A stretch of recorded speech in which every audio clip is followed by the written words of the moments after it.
Et buenas, je suis de retour pour le 3e vlog. Cette semaine, il s'est passé 2 choses intéressantes, on va dire. Déjà, le 24, j'ai emménagé enfin dans mon studio.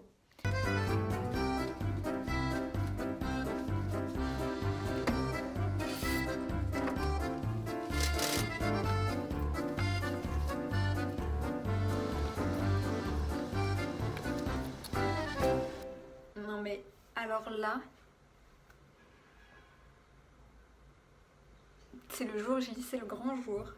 Le jour que j'attends depuis 3 semaines. Putain, enfin, ça y est, c'est là! J'emménage dans mon studio. Ah, je suis trop contente. Je suis allée signer mon bail ce matin à l'agence. Mon Dieu, mais... Et cet après-midi, il y a Clémentine qui va venir m'aider à emménager parce que j'ai pas mal d'affaires. Et je pense qu'on va prendre un taxi pour ramener tout ici. C'est pas très loin, c'est à 10 minutes à pied. Mais j'ai trop de choses, du coup, voilà. Et ensuite, ce sera le home staging. Donc ça, je vais m'en occuper demain. Je vais acheter grave de trucs pour me sentir chez moi. Maintenant que vous avez vu mes réactions, et bien, je vous propose un petit room tour de mon appartement.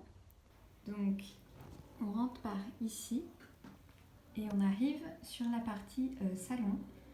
Donc avec le canapé, là c'est mon petit bureau.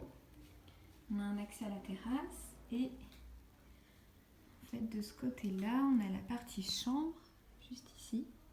Voilà, c'est tout mon bordel. Donc l'entrée est là, ensuite on a la partie cuisine. Voilà. Donc pour la chambre, j'ai un lit double et ici c'est la salle de bain. J'ai un lit double qui est hyper confortable. Et j'ai un peu modifié la tête de lit qui était hyper moche. Et j'ai un placard. Alors il paraît tout petit et pourtant tous mes vêtements rentrent dedans.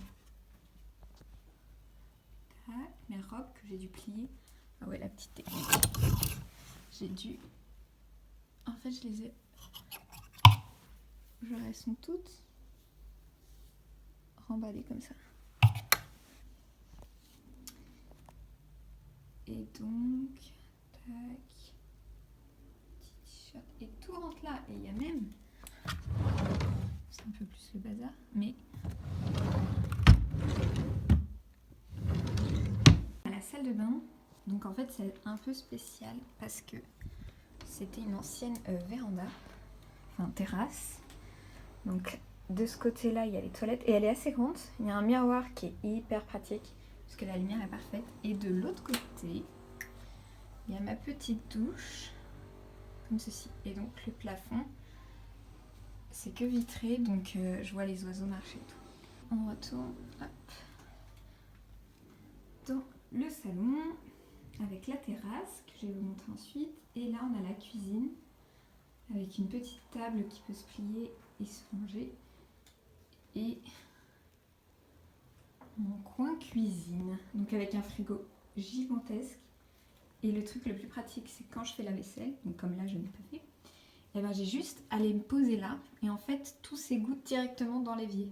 Donc c'est juste parfait quoi. Donc la terrasse, on arrive comme ceci. Alors déjà je vais vous montrer la vue avant la terrasse. Donc j'ai un peu de vis-à-vis, mais la vue est hyper dégagée sur les arbres. Et en fait, il y a plein de petits canaris verts qui n'arrêtent pas de couiner. Là, on n'entend pas, il y a plein de travaux, mais c'est hyper agréable. Et ma terrasse, je fais mon linge, donc c'est un peu moche, mais elle est assez grande, quoi. Et au bout de ma terrasse, il y a une sorte de cabane avec plein de bordel un petit peu là, mais surtout plein de bordel à l'intérieur. Et ça, c'est le proprio qui a tout fait lui-même, ce qui est très bricoleur. Donc là, attention, c'est un peu le côté trop moche. Mais là, je peux laver mon linge. Et il y a tous mes stocks vintage que j'ai reçus et qu'il faut que je trie. Et ensuite, je les range là-dedans par catégorie dans des petites cagettes. Et depuis, je vis un rêve. Le rêve d'être chez soi, tranquille, d'être libre. Et puis samedi, le 26, on est allé avec Clémentine, Marine et Nolwenn, qui sont une amie d'Erasmus de Clémentine et une amie d'enfance de Clémentine. Nous sommes allés donc à Montserrat. C'est à 45 minutes à peu près de bus de Barcelone, vraiment dans les montagnes. Donc on a bien marché, il faisait beau, c'était parfait. Et il y a un monastère qu'on peut visiter. Alors nous on a visité qu'une très petite partie parce que on était dans une randonnée organisée, donc on avait des activités et des choses à découvrir. Donc on n'est pas resté longtemps dans le monastère, mais c'était magnifique. Et ce qui est assez impressionnant à Montserrat, déjà c'est la forme des montagnes qui est vraiment spéciale. On n'a pas arrêté de dire que d'ailleurs ça ressemblait à du TOC, un peu comme au parc Astérix.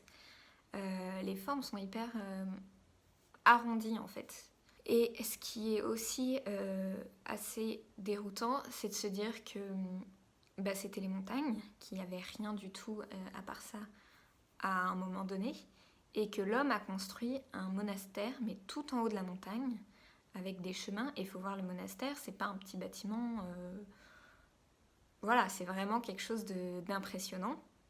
Et la construction a commencé au 9e siècle. Donc, ouais, c'était assez magique de penser à ça et de se dire que l'homme est capable de choses réellement incroyables et que la religion a su motiver des populations afin de construire des bâtiments extraordinaires. J'espère que cette vidéo vous a plu. N'hésitez pas à vous abonner, à passer une bonne journée aussi, à profiter de la vie et à kiffer parce que c'est hyper important. Alors Clémentine, qu'as-tu pensé de cette journée? Top, très bien, on a beaucoup marché, voilà, on est des grandes sportives et on était au soleil, c'était très sympa, on se recrée en été et voilà, les cuisses, on a fait travailler les cuisses, les fesses, les pieds, top, et voilà, c'était très joli. Ceux qui n'y sont pas allés, vous avez tout loupé.